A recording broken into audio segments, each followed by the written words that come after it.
नमस्कार। आज हम एक ऐसे सफर पर चलेंगे जो एक कविता से शुरू हुआ और फिर एक क्रांति का नारा बना। बिल्कुल, और अब 150 साल बाद धातु के एक छोटे से टुकड़े में सिमट गया है। और इसका जवाब जुड़ा है भारत के एक ऐसे गीत से जो सिर्फ एक गीत नहीं बल्कि हमारे स्वतंत्रता संग्राम का नारा था, वंदे मातरम। बिल्कुल। साल 2025 बंकिम चंद्र चट्टोपाध्याय के इस अमर गीत के 150 साल पूरे होने का साल है। एक बहुत बड़ा ऐतिहासिक मौका। हाँ, और इसी मौके को मनाने के लिए सरकार ने वंदे मातरम साल 1500 नाम से साल भर चलने वाले समारोहों की शुरुआत की है। और आज हमारी चर्चा का केंद्र बिंदु वही 150 रुपए का स्मारक सिक्का है। बिल्कुल। उद्घाटन समारोह नई दिल्ली के इंदिरा गांधी इंडोर स्टेडियम में हुआ। वाह। और वहां प्रधानमंत्री ने खुद इस स्मारक सिक्के और इसके साथ एक डाक टिकट को जारी किया। ये सिक्के आम लेन देन के लिए बनाए ही नहीं जाते। ये वंदे मातरम के 150 साल का जश्न मना रहा है और इसका डिजाइन खास है। तस्वीरों में ये सामान्य सिक्कों से काफी बड़ा और वजनी लग रहा है। इसका व्यास है 44 मिलीमीटर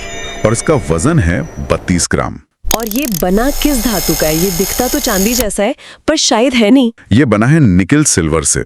इसमें 3 धातुओं का मिश्रण है, 60% तांबा, 20% निकल और 20% जस्ता। अच्छा, तो इस धातु का चुनाव भी खास है। इसकी चमक भी चांदी से थोड़ी अलग, ज्यादा आधुनिक होती है। और मैंने पढ़ा कि इसके किनारों पर भी कुछ खास कारीगरी है, 200 धारियां या कुछ ऐसा। हाँ, उसे रीडेड एज कहते हैं। सिक्के के किनारे पर 200 महीन धारियां हैं।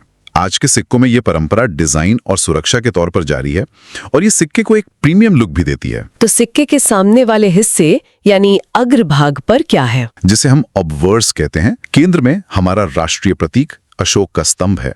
इसके नीचे हमारा आदर्श वाक्य सत्यमेव जयते खुला हुआ है। बाईं ओर देवनागरी में भारत और दाईं ओर अंग्रेजी में इंडिया लिखा है। और सबसे नीचे अंकित मूल्य यानी 150 रुपए। पर असली कहानी पिछले हिस्से पर सुनाई जाएगी। सिक्के के पिछले हिस्से पर क्या कहानी कही गई है? पिछला भाग ही सिक्के की आत्मा है। और इसके केंद्र में क्या है? इसके केंद्र में वंदे मातरम की पूरी भावना को समेटे हुए एक दृश्य है। इसमें स्वतंत्रता संग्राम के प्रतीकात्मक चित्र उकेरे गए हैं। आप देख सकते हैं कि एक तरफ भारतीय स्वतंत्रता सेनानी है जो जोश और संकल्प से भरे हैं और दूसरी तरफ ब्रिटिश सैनिक हैं।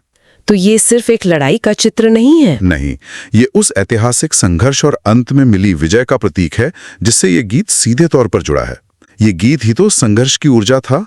मतलब ये एक साइलेंट नैरेटिव है, बिना शब्दों के एक पूरी कहानी कह रहा है। और लिखावट भी तो होगी इस पर। हाँ, लिखावट बहुत स्पष्ट और द्विभाषी है। ऊपर की परिधि पर हिंदी में लिखा है वंदे मातरम के 150 वर्षों का स्मरणोत्सव। और नीचे की तरफ अंग्रेजी में बिल्कुल commemoration of 150 years of Vande Mataram.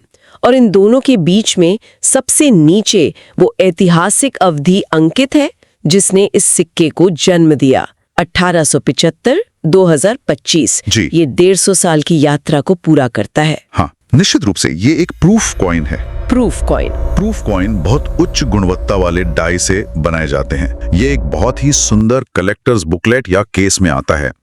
जब आप इसे खोलते हैं तो सिक्का एक पारदर्शी कैप्सूल के अंदर सुरक्षित रखा होता है। तो अगर हम इन सभी पहलुओं को एक साथ जोड़कर देखें, ये सिक्का एक साथ कई भूमिकाएं निभा रहा है।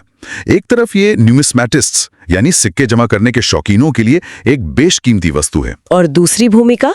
इसकी दूसरी और कहीं ज्यादा महत्वपूर्ण भूमिका है। ये उस गीत को एक प्रतीकात्मक श्रद्धांजलि है जिसने करोड़ों भारतीयों को आजादी के लिए लड़ने की ताकत दी। ये इस बात का सबूत है कि 150 साल बाद भी वो गीत हमारे लिए राष्ट्रीय गौरव और एकता का प्रतीक बना हुआ है। बिल्कुल है। हाँ। और अंत में एक विचार छोड़कर जाता हूँ। जी जरूर। तो सवाल क्या है? जब किसी गीत या विचार को किसी सिक्के जैसी भौतिक वस्तु पर अंकित कर दिया जाता है तो क्या ये आने वाली पीढ़ियों के लिए उसके गहरे अर्थ को संरक्षित करता है?